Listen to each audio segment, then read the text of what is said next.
할렐루야. 반갑습니다. 한 주간도 평안하셨는지요? 이번 주 설교를 준비하면서 설교를 엄청 생각을 했나 봐요, 제가. 잠을 자는데 꿈에서도 설교를 준비하는 꿈을 꾸고 그러다 새벽에 잠을 잠깐 깨서 그 꿈속에서 준비했던 설교 내용을 잊어버리지 않으려고 바로 적었던 기억이 있어요. 금방 꿈은 또 잊어버리니까. 그래서 오늘은 그 내용을 가지고 그 주제로 나는 누구의 소유인가 라는 제목으로 말씀을 전하려고 합니다. 우리 본문을 한번 보겠습니다. 마가복음 14장 12절 말씀입니다. 마가복음 14장 12절 우리 한 절 말씀 먼저 읽겠습니다. 무교절의 첫날 곧 유월절 양 잡는 날에 제자들이 예수께 여짜오되 우리가 어디로 가서 선생님께서 유월절 음식을 잡수시게 준비하기를 원하시나이까 하매. 오늘 본문은 이렇게 시작됩니다. 때는요 유월절이 시작되는 날이고요, 이제 십자가를 지시기 바로 전날 목요일 저녁이 시점입니다. 당시 예루살렘은 지금 유월절 행사 기간이라서 디아스포라 유대인이라고 그러죠. 전 세계에 퍼져 있던 수많은 유대인들이 다 예루살렘에 지금 와 있어요. 그러니까 당연히 인산인해를 하고 있는, 정말 사람들이 많이 모여서 유숙할 곳도 찾고 밥 먹을 곳도 찾기가 참 어려웠을 거예요. 그래서 제자들이 물어보는 거예요. 본문에 아까 말씀하셨듯이 우리가 어디로 가서 선생님께서 유월절 음식을 잡수시게 준비하기를 원하시나이까 이제 물어본 거예요. 근데 예수님이 이렇게 대답하십니다. 본문 마가복음 14장 13절에서 16절까지 말씀 같이 읽겠습니다. 예수께서 제자 중에 둘을 보내시며 이르시되 성내로 들어가라.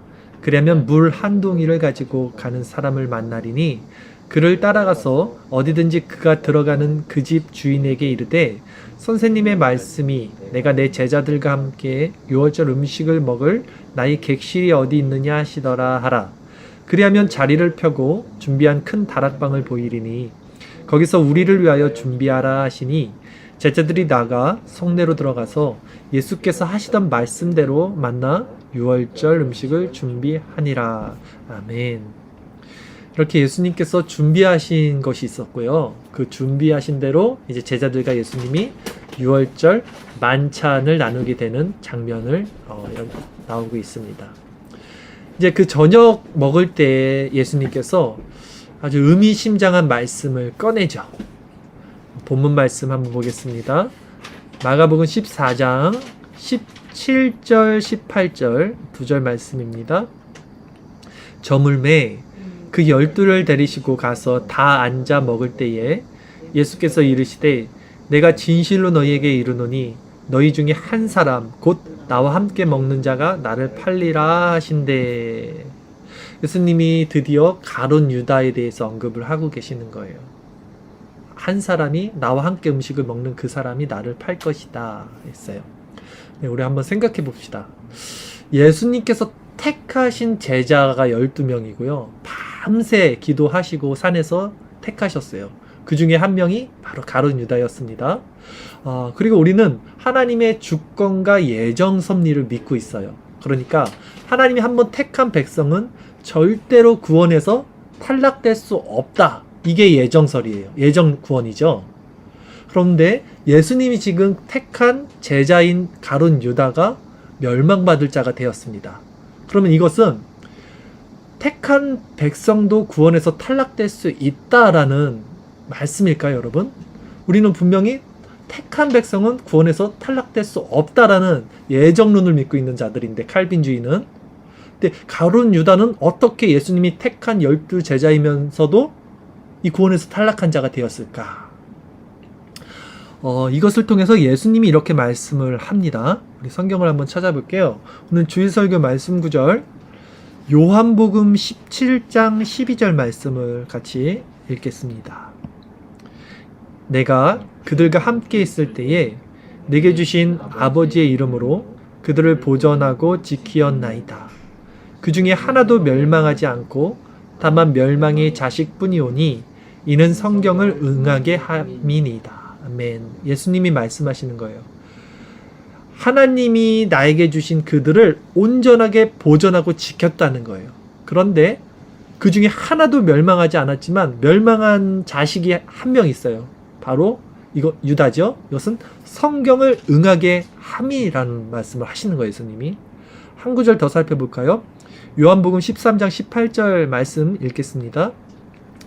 내가 너희를 다 가리켜 말하는 것이 아니라 내가 나의 택한 자들이 누구인지 알미라.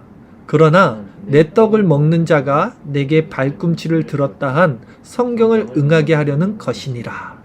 이 말씀도 같은 맥락이에요. 예수님이 택한 자들이 누구인지 안다는 거예요. 그 택한 자들은, 그 제자들은 분명히 구원을 받습니다. 그러나 떡을 먹는 자가, 오늘 지금 떡을 먹고 있었잖아요. 그 자가 내게 발꿈치를 들었다는 성경을 응하게 한다 그러죠. 이 구절이 어디 있는지 한번 살펴볼게요. 또 시편 41편 9절 말씀을 같이 읽겠습니다. 나의 신뢰하는 바 내 떡을 먹던 나의 가까운 친구도 나를 대적하여 그 발꿈치를 들었나이다. 아멘. 이 구절을 응하게 하려는 것이다. 이 성경을 응하게 함이니이다. 말씀을 하고 있는 거예요. 즉 가룟 유다의 배신은요, 성경에 기록되고 있던 하나님의 예정 가운데 있던 일어난 사건이라고 볼 수 있습니다. 사실 이런 관점은 성경에서 계속해서 우리들에게 보여주고 있어요.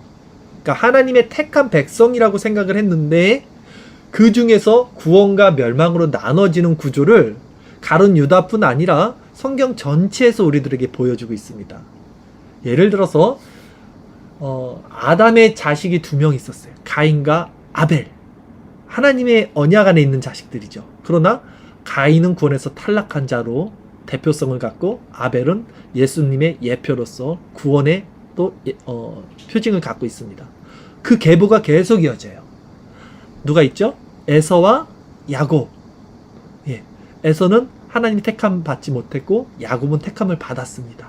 또 다윗 왕과 비견되는 사울 왕도 마찬가지예요. 사울도 하나님이 사무엘을 통해서 기름 부어서 세워주셨어요.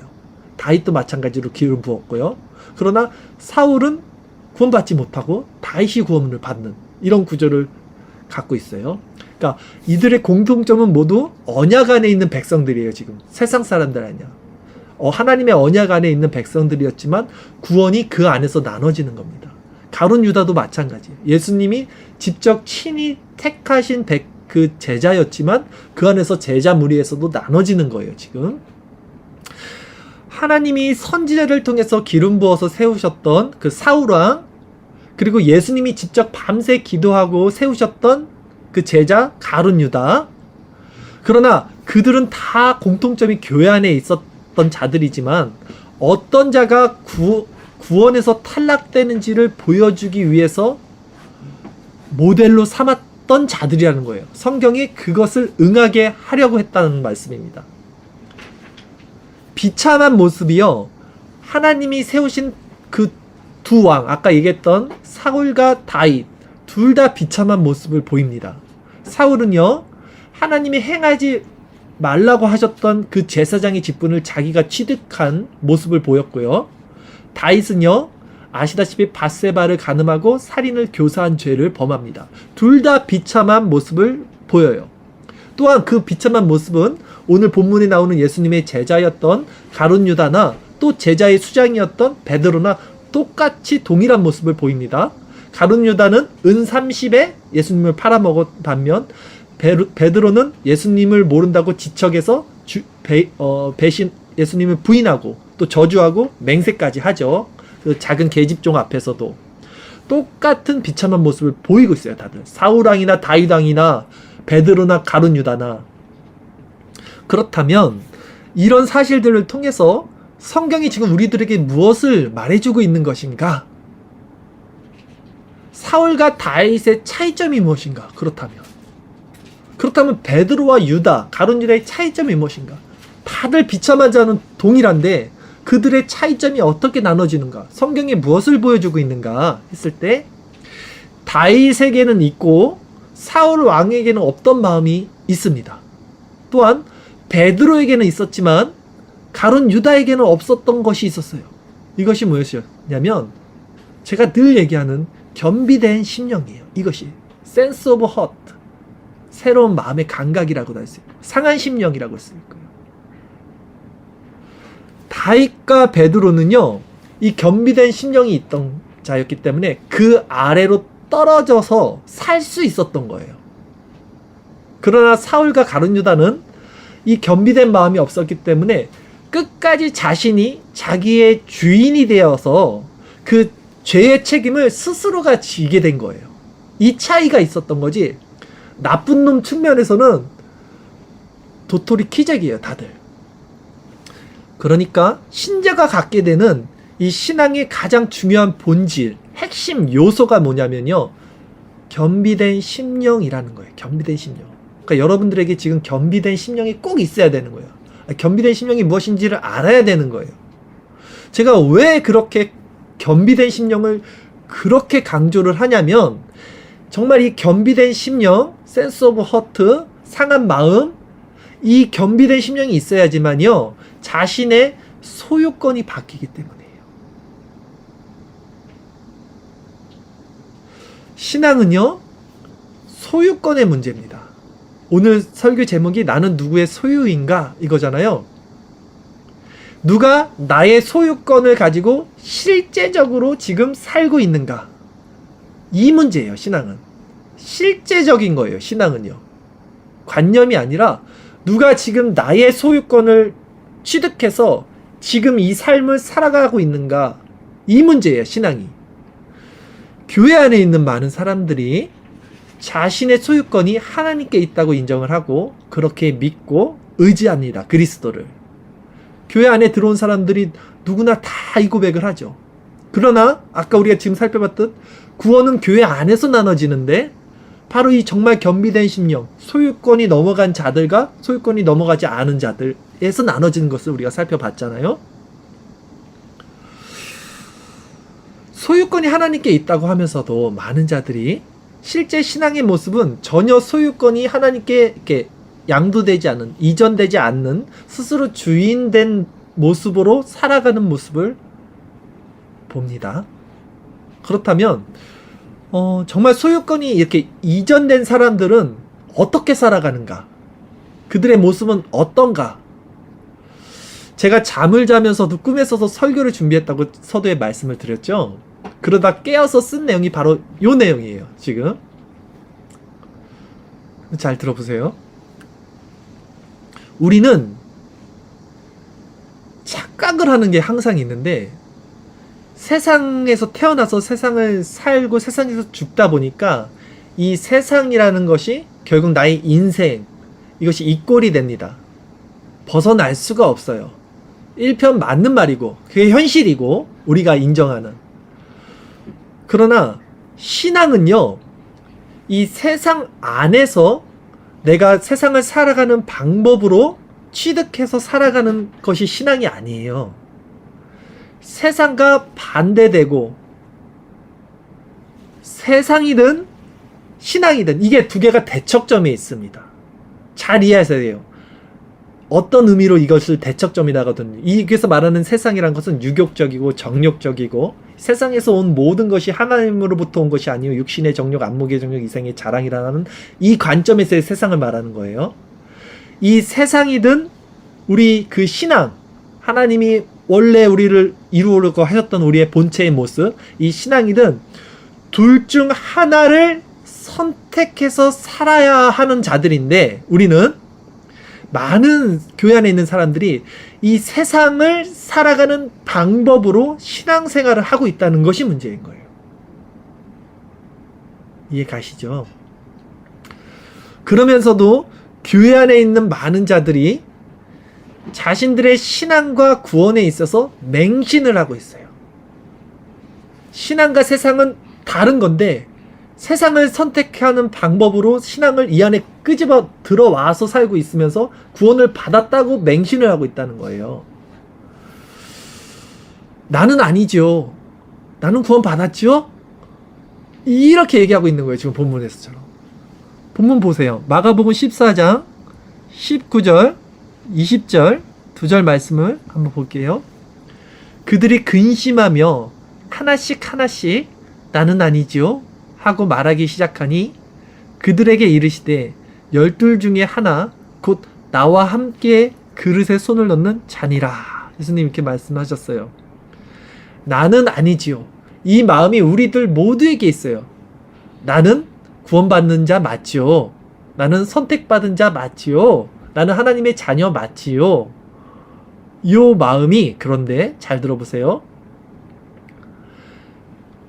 나는 아니지요 하는 이 마음을 가진 자가 누구였냐면 죄된 실존이 깨지기 전에 다윗의 모습이었고요. 또한 죄된 실존이 깨지기 전에 베드로의 모습이었고요. 지금 우리들의 모습이라는 거예요. 나는 아니지요. 요거 베드로가 옆에서 말했을 거예요, 분명히.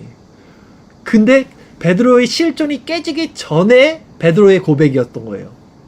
베드로의 실존이 깨진 것은 그 후에 자신이 정말 믿음이 없고 하나님을 따라갈 수 없는 자라는 것을 알고 디베라 바다에서 예수님께서 그를 일으켜 주었을 때였죠.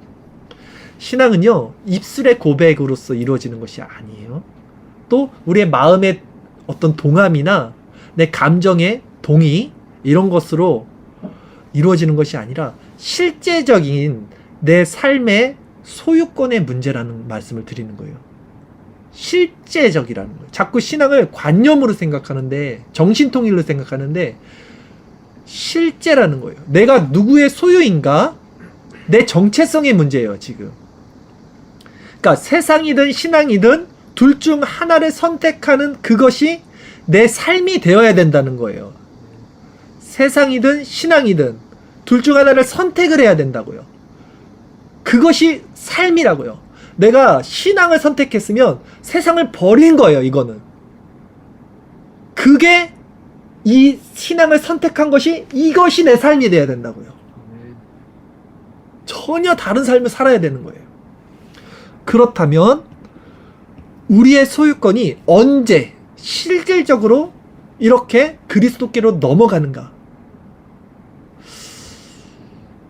다른 사람들은 다 주를 떠나도 저는 끝까지 배신하지 않겠다고 호언장담한 사람이 바로 베드로였어요. 나는 아니지요? 이렇게 말하고 있었던 사람이 베드로였어요. 근데 그런 베드로의 신앙이 예수님을 아까 말씀드린 대로 지척에서 3번 부인 저주 맹세를 했어요. 그리고 나서 이제 자신의 실존이 다 바닥이 드러나고 베드로가 이제 무너져서 자신의 죄성과 한계를 깨달아서 디베라 바다로 떠납니다. 그 무너진 상태에서 예수님이 찾아가요. 그리고 그를 만나주면서 그때 그의 소유권이 이제 그리스도께로 넘어가요. 그때 처음 그의 소유권이 넘어간 거예요. 우리에게도 이 지점이 있어야 된다는 거예요. 이 지점. 베드로가 지금 내가 주를 사랑하는 줄 주께서 아십니다. 이 말씀을 하고 예수님도 베드로에게 내 양을 먹이라 말씀을 하시고 베드로의 모든 소유권, 인생의 주인된 이 주체성이 완전히 이양된, 그리스도에게 넘어간, 세상과 신앙에서 완전히 신앙을 선택한, 이것이 내 삶이 돼버린, 전부가 돼버린 그 시점이 우리들에게 있어야지만 실질적으로 삶에서 우리가 변화를 겪게 되는 거예요. 실질적으로 삶의 소유권이 이렇게 그리스도께 넘어가려면 이 전멸이죠. 자아의 전멸. 이 시점이 반드시 우리 삶에서 일어나야 되는 건데, 자신 안에 아무것도 의로운 것이 없다는 것을 내가 이렇게 볼 수 있는 상황이 돼야 되고, 그리고 스스로 자기 자신에게 기댈 수 없는 상황이 돼야 돼요. 자기가 자기 자신을 믿을 수 없는 상황이 돼야 돼요. 그러니까 이것이 세상과 반해요. 세상은 어떻게 하든지 자기 자신이 자기가 믿어야 돼요. 내가 나를 믿어주지 않는데 어떻게 누가 나를 믿겠어? 끝까지 정신통일로 나를 지키고 나를 믿어야 되는데, 오히려 신앙은 자기가 자기 자신도 믿을 수 없는 상태라는 것이 발각이 되고 탄로가 나야 된다는 거예요. 그리고 그렇게 자기 스스로 자기에 기댈 수 없는 것이 탄로나는 그 그러니까 실존적 고백이 매 순간, 삶의 매 순간 포착되고 일어나야 돼요. 스스로에게. 그걸 봐야 돼요. 그래서 바울이 로마서 7장에 그 얘기를 하는 거예요. 내가 본다. 뭘 봐요, 바울이? 내 속사람과 겉사람이 있는데 이 속사람이 겉사람이 나를 끌고 가는 것을 내가 본다. 이게 바로 내 실존적 상태를 보는 거예요. 그런 자들에게만 그리스도가 유일한 위로가 되는 거예요. 그래서 유일한 위로가 되는 거예요.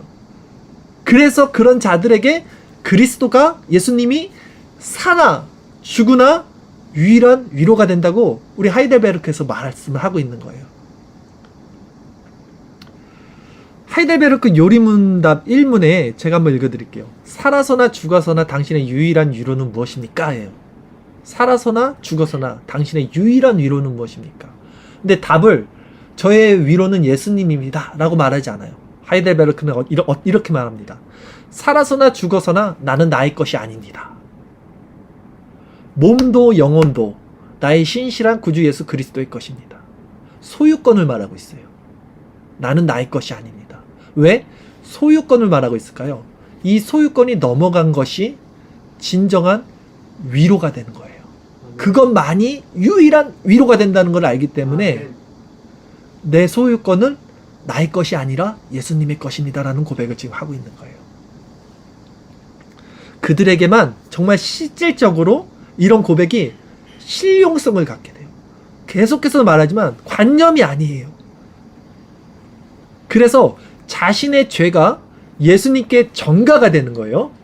그리고 예수님의 생명이, 그러니까 예수님께서 지켜 행하신 하나님의 모든 의가 내게 전가가 되는 거예요. 그래서 이것을 그리스도와의 연합이라고 하는 거고, 신학적인 용어로는 이중 전가라고 하는 거예요.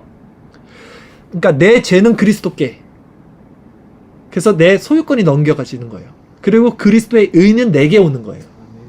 이것을 이루는 것은 근데 하나님의 주권적인 은혜입니다. 오직 택한 백성들에게만 주어지는 은혜의 영역이에요. 신비의 영역입니다. 그래서 교회는 끊임없이 이 말씀을 전해야 되는 거예요. 듣든 아니 듣든, 알든 알지 못하든. 왜냐하면 결국 이 말씀을 통해서만 우리가 진리에 다다르고 그 말씀을 통해서만 우리가 거룩하게 될 수 있는 은혜의 방편 수단은 오직 말씀밖에 없어요. 말씀과 성례. 그래서 이 말씀을 전하는 겁니다. 그렇게 자신에 대한 소유권이 그리스도께 실질적으로 넘어간 자들만이 자신의 이제 삶에 있어서 전적인 순종을 할 수 있어요. 이제 순종을 그때 할 수 있는 거예요. 그러니까 이게 무슨 말이냐면, 열매를 많이 맺는 나무가 비유가 성경에 나오는데, 그 열매를 맺는 나무는 더 풍성하게 열매를 맺는다는 말씀이 바로 이 말씀이에요. 우리 주일설교 말씀 구절 한번 읽어볼게요. 요한복음 15장 2절 말씀입니다. 무릇 내게 붙어 있어 열매를 맺지 아니하는 가지는 아버지께서 그것을 제거해 버리시고, 무릇 열매를 맺는 가지는 더 열매를 맺게 하여 그것을 깨끗하게 하시느니라. 자, 이게 뭐냐면요, 소유권에 대한 말씀이에요. 무릇 내게 붙어 있어 열매를 맺지 아니하는 가지래요. 그러니까 지금 붙어 있어요, 안 붙어 있어요? 붙어 있어요. 붙어 있는데 소유권은 누구에게 있어요? 붙어 있으면 이 나무에게 소유권이 있는 거야 되는데, 붙어 있는데 열매를 맺지 아니하는 가지라는 거예요. 소유권이 아직도 자기에게 있는 그 가지는 아버지께서 그것을 제거해 버리시는 거예요. 그러나 소유권이 그리스도께 있는 자들은 이제 풍성하게 열매를 더 맺게 된다. 그래서 가진 자가 더 많은 것을 갖게 되고, 없는 자는요, 그 가진 것도 빼앗기게 된다는 말씀이요, 이 신앙의 원리입니다. 말씀 한번 다시 살펴볼게요. 마태복음 13장 11절 12절 말씀도 한번 볼게요. 같이 읽겠습니다. 대답하여 이르시되 천국의 비밀을 아는 것이 너에게는 허락되었으나 그들에게는 아니 되었나니, 무릇 있는 자는 받아 넉넉하게 되되 없는 자는 그 있는 것도 빼앗기리라. 아멘. 천국의 비밀이에요. 이거는 비밀, 계시. 그러니까 이 소유권이 이전된 자들을 넉넉하게 되는 거예요. 무릇 있는 자, 이 있다는 것이 그 비밀을 안 자예요. 그리스도를 가진 자. 그러니까 소유권이 이전된 자죠. 우리 편에서 보면. 그러면 그들은 넉넉하게 되는 거예요. 그런데 이 소유권이 이전되지 않은 거, 그 비밀을 알지 못하는 거, 그리스도가 주인되지 않은 자들은 뭐라 그래요? 그 있는 것도 빼앗기리라는 거죠. 그러니까 이 말씀이 아까 그 포도나무에서 열매를 맺는 가지는 더 풍성하게 맺는다는 말씀과 같은 맥락인 거잖아요. 그러니까 이게 성화에 대한 말씀이에요. 성화. 그런데 그 나무는 결국 그 열매로 알아지는 거잖아요. 그러니까 성화라는 것이요, 소유권이 이전된 자들에게서만 일어나는 결과예요. 성화는. 그러니까 많은 사람들이 어떻게 말씀을 하냐면, 지금은 믿음이 연약하지만 나중에는 내가 점점 믿음이 성장하고 자라서 성화되어서 훌륭한 신앙인이 될 수 있는 것을 목표로 삼고 그것을 의지하고 그것을 소망으로 여기더라고요. 그것이 아니에요. 성화는 정말 소유권이 이전된 자들만이 성화의 단계로 시작할 수 있다는 거예요. 그들만이 열매를 맺어서 더 풍성하게 열매를 맺게 하는 거예요. 가룟 유다는 성화되지 못한 거예요. 그러니까 열매를 맺지 못한 나무였어요. 그러니까 하나님께서 제거해 버리신 거고 그 가진 것도 빼앗겨 버린 거예요. 네. 마가복음 14장 21절 말씀, 우리 본문 마지막 말씀을 한번 보겠습니다. 같이 읽겠습니다. 인자는 자기에 대하여 기록된 대로 가거니와 인자를 파는 그 사람에게는 화가 있으리로다.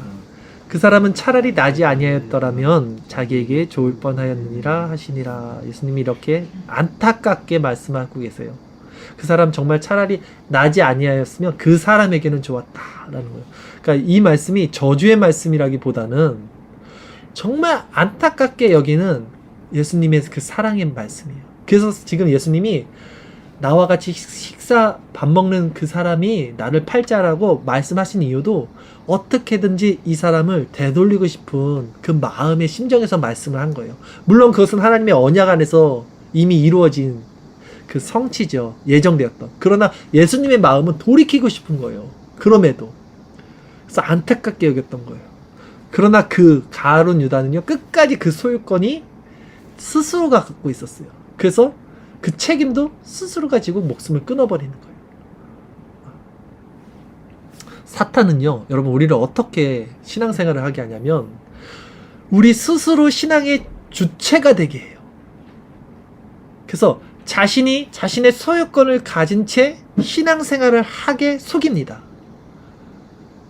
명시적으로는 그렇지 않죠. 다 예수님이 우리의 주인입니다라고 고백을 하는데 정말 곰곰하게 우리가 속고 있어서 모르는 건데 자신의 모습을 이렇게 관찰을 해보세요. 점검을 해보시고 깜짝깜짝 놀랄 때가 너무나 많을 거예요. 정말 그걸 볼 수 있는 눈이 있다면.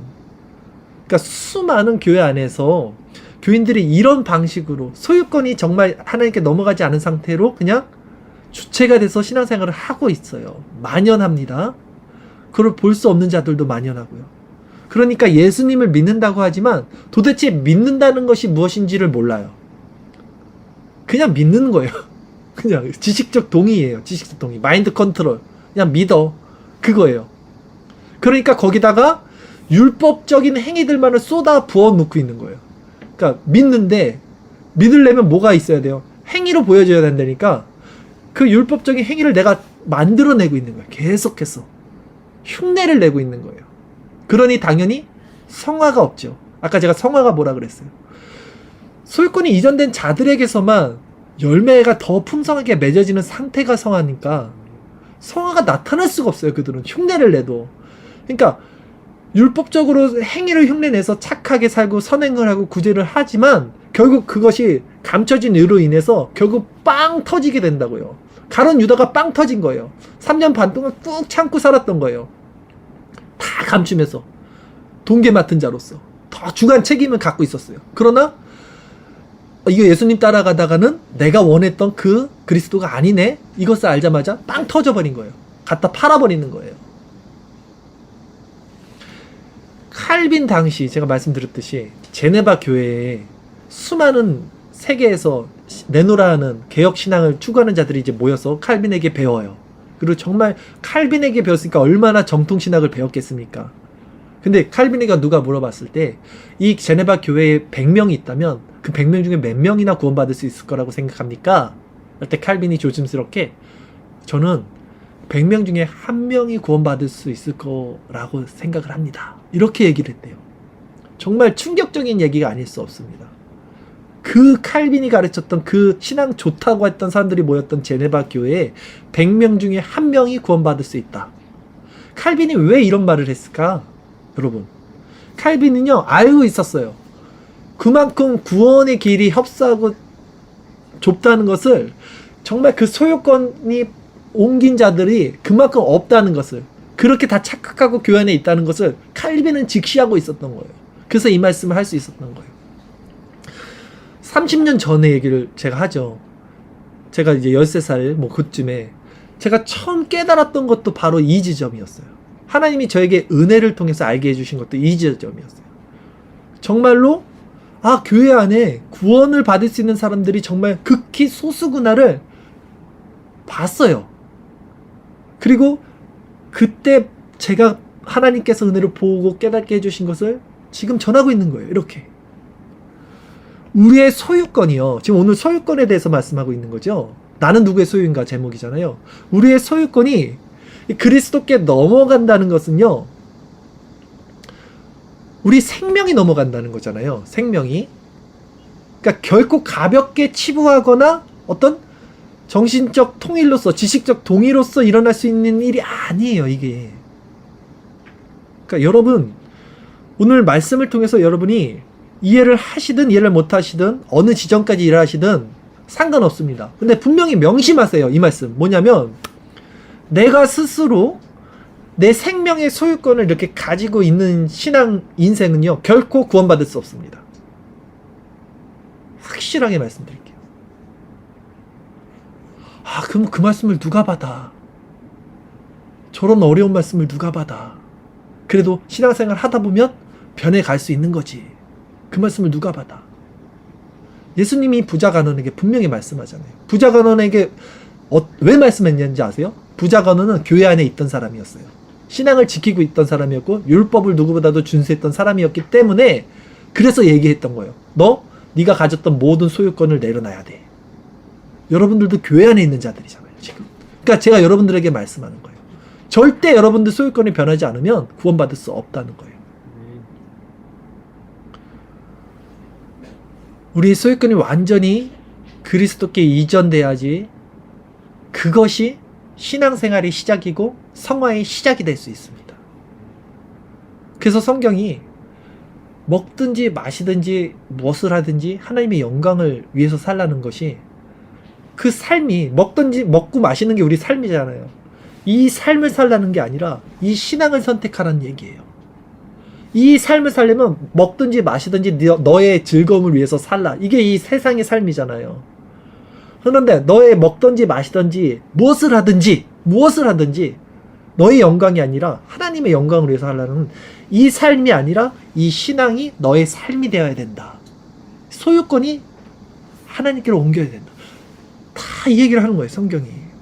그런데 이것이 누구에게만 해주신 얘기 아니라 다 교회들에게 하신 얘기예요.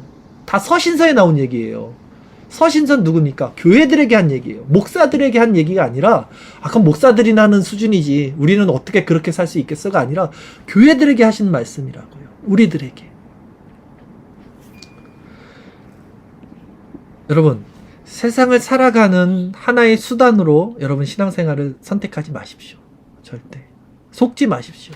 세상이든 신앙이든 둘 중 하나를 선택해서 그 선택한 것이 여러분의 삶이 되는 것입니다. 신앙생활이라는 그런 거예요, 여러분. 다 속고 있는 거예요.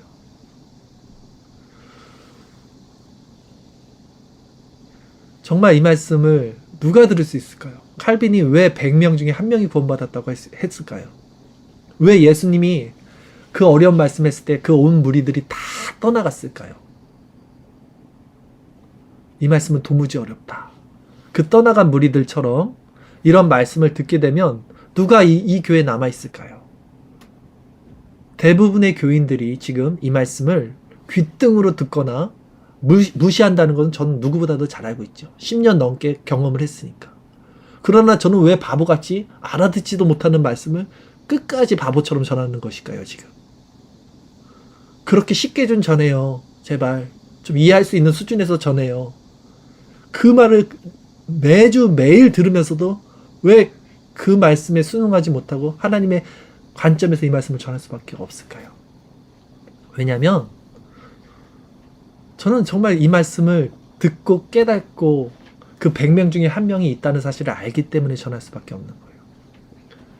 한두 명이라도 정말 이 말씀에 동의가 일어나고 겸비된 심령이 돼서 하나님의 주권 아래서 정말 이런 삶을 소망하고 저런 삶을 살아야겠다 라는 마음이 들 수 있다면 이 말씀을 전해야 되는 거예요. 당연히. 이 말씀을 전하지 않으면 그런 마음조차 생기지 않아요. 사람들은. 그냥 아니합니다. 그 상태에서.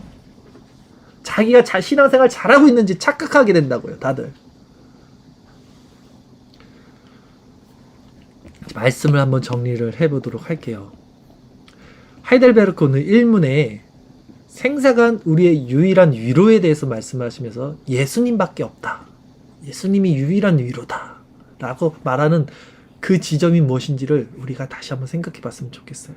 그리고 그 대답으로서 생사간 나는 나의 것이 아니다.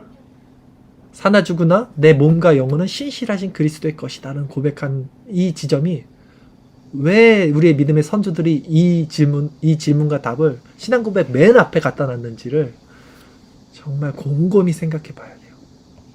성경은 이렇게 말합니다. 내 편에서는 세상이 죽은 거예요. 그 세상 편에서 봤더니 내가 죽은 거네. 바울이 이렇게 얘기하죠. 이게 무슨 말씀이냐면 세상과 신앙이 둘 중 하나를 선택하라는 얘기예요. 이게 신앙 편에서 봤더니 내가 세상에서는 죽은 자야. 근데 이 세상 편에서 얘를 봤더니 얘는 죽은 자네. 어떻게 저렇게 살아? 삶을. 이게 둘이 대립된다고요. 갈라디아서 6장 14절 말씀, 우리 주일설교 말씀 구절 한번 볼까요? 같이 읽겠습니다. 그러나 내게는 우리 주 예수 그리스도의 십자가 외에 결코 자랑할 것이 없으니 그리스도로 말미암아 세상이 나를 대하여 십자가에 못 박히고 내가 또한 세상을 대하여 그러하니라. 이 말씀이에요. 좀 해석을 한번 했어요. 제가 세 번역으로 한번 다시 한번 읽으면 더 이해하기 쉽습니다. 한번 읽어볼까요? 그 밑에. 그런데 내게는 우리 주 예수 그리스도의 십자가 밖에는 자랑할 것이 아무것도 없습니다. 그리스도로 말미암아 내 쪽에서 보면 세상이 죽었고 세상 쪽에서 보면 내가 죽었습니다. 더 이해가 쉽죠? 세상이냐 신앙이냐 둘 중 하나를 선택한 사람이 누구예요? 바울이에요. 그리고 바울은 그것을 누구에게 얘기하고 있어요? 갈라디아 교회에다 얘기하고 있는 거예요. 지금 이 말이 바로 세상이든 신앙이든 둘 중 하나를 선택해서 그것이 너의 전부, 너의 인생, 라이프, 삶이 되어야 된다는 걸 말하는 거예요. 제가 꿈속에서 이걸 꾼 거예요. 지금 그 얘기를 지금 하고 있는 거예요. 여러분 계속해서 말씀을 마지막이라 그러네. 마지막으로 말씀드릴게요. 하나님 관점에서 봐야죠. 우리가 인생을 하나님 관점에서 보면요, 이 땅에서 우리 인생은요, 누군가 그러더라고요. 태평양 한가운데 떨어뜨린 한 방울의 잉크와 같다. 네. 그게 인생이래요. 넓은 영원하신 영생에 있어서 이 한시적이고 이 7, 80년, 100년 미만에 사는 것은 한 방울 잉크와 같다라는 거예요. 성경의 관점에서 보잖아요. 우리가 항상 성경에 무엇을 소망이라고 가르칩니까? 무엇을 위로라고 가르칩니까? 네? 영원한 하나님 나라, 새하늘과 새 땅, 그리스도가 우리의 주인된 그 풍성한 삶, 그 시민권, 하늘에 있는 우리의 시민권, 우리의 본향, 성경이 그걸 얘기하잖아요. 그것이 실질적이고 실제적인 것이다 라고 말하는 거잖아요. 물론 보이지 않고 잡히지 않아요. 그러나 여러분 반드시 기억하십시오. 영원한 하나님 나라, 새하늘과 새 땅, 그것이 우리 본향이고 우리 시민권이고 우리는 그곳에 있는 사람들로서 나그네의 정체성으로서 잠시 살아가는 거예요. 이 땅은. 반드시 기억하십시오. 그렇기 때문에 우리 소유권이 그리스도께 넘어갈 수 있는 거예요. 그리고 그렇게 소유권이 그리스도께 넘어간 자들만이 실질적으로 구원을 받는데 그것은 삶에서 나타나는 열매로 드러나게 된다는 거예요. 사람들이 착각하는 게 뭐냐면요. 시간이 많다라고 착각해요. 그리고 이런 과정을 겪어서 내 믿음이 성숙될 거야. 아까 얘기했던 성화를 내가 이룰 수 있다라고 생각해요. 그 착각이 있는 거예요. 두 가지 착각. 나에게 시간이 많이 남았다는 착각과 내가 성화할 수 있다는 어떤 착각. 둘 다 틀렸어요. 둘 다 틀렸어요. 종말의 때는 아무도 몰라요. 우리에게 남아있는 시간은 없습니다. 사람들이 착각하고 있는 거예요. 아주 위험한 생각입니다. 지금 선택되는 거예요. 지금 나눠지는 거예요. 이 말씀을 통해서 참과 거짓이 알곡과 쭉정이는 지금 이 자리에서 나눠지는 거예요, 여러분. 이제 진짜 말씀을 정리하겠습니다. 몇 번 말씀을 정리하는지 모르네. 진정 구원받는 자들은 자신의 소유권이 바뀐 자들이에요. 오늘 본문에 나오는 가룟 유다는 교회 안에 있었지만 여전히 소유권이 자신에게 있던 자였고 세상을 선택한 자였고 그 세상을 살아내기 위한 수단으로 예수님을 믿었던 자였고 그랬기 때문에 결국은 스스로 그 소유권에 대한 책임으로서 목매고 죽게 된 거죠. 그러나 자신의 죄성을 그리스도의 은혜로 깨닫고 그 소유권을 이제 하나님 예수님께로 넘겨드렸던 베드로는 살게 된 거예요. 구원을 받게 된 거예요. 그리스도께 자신의 소유권이 넘어간 자들만이 아까 말씀드린 대로 죄와 싸울 수 있는 성화의 상태로 들어가게 됩니다. 그 성화의 열매를 삶 가운데 낼 수 있는 거예요. 이해하시죠? 그 전에는 성화할 수 없어요. 절대. 흉내만 내는 거예요. 그래서 열매를 맺는 가지, 이제 성화의 가지 상태가 되면요, 더 열매를 맺게 돼요. 얼마나 행복한지 모릅니다. 얼마나 신앙에 유익이 있는지 몰라요. 하나님과 동행하니 그 어디는 하나님 나라. 그러니까 하나님은 그를 더 깨끗하게 만드시는 거예요. 또. 이 그리스도께 여러분의 소유권을 넘기는 것이 그리고 신앙 생활이에요. 이게. 하나님께서 우리 안에 이 결단이 일어날 수 있도록 오늘 우리 마음을 겸비하게 해주시고 그렇게 인도해 주시기를 우리는 기도해야 돼요. 이게 우리 힘으로 할 수 없지만 반드시 하나님의 택한 자녀들, 베드로나 다윗, 그들이 잘난 게 아니에요. 하나님의 택한 자녀들은 그 진리로 이끌려 가는 것을 우리가 믿기에, 그 언약을 믿기에 그리스도를 그 믿음으로써 우리는 우리의 구원을 그리스도를 바라봄으로써 이룰 수 있게 되는 비밀이 여기 있는 것입니다. 오늘도 그 그리스도를 붙잡고 바라보고 소망하십시오. 마지막으로 하이델베르크. 도대체 마지막이 몇 번인지 모르겠어요. 진짜 마지막입니다. 하이델베르크 1문과 그 답을 한번 읽고 오늘 설교를 마칠게요. 오늘 제가 드린 프린트에 있죠? 같이 이걸 읽고 기도하고 마치겠습니다. 읽겠습니다. 살아서나 죽어서나 당신의 유일한 위로는 무엇입니까? 살아서나 죽어서나 나는 나의 것이 아니요 몸도 영혼도 나의 신실한 구주 예수 그리스도의 것입니다. 그리스도께서는 그의 보혈로 나의 모든 죄값을 완전히 치르고 나를 마귀의 모든 권세에서 해방하셨습니다. 또한 하늘에 계신 나의 아버지의 뜻이 아니면 머리털 하나도 땅에 떨어지지 않도록 나를 보호하시며 참으로 모든 것이 합력하여 나의 구원을 이루도록 하십니다. 그러므로 그분은 그의 성신으로 나에게 영생을 확신시켜 주시고 이제부터는 마음을 다하여 즐거이 그리고 신속히 그를 위해 살도록 하십니다. 아멘. 기도하겠습니다.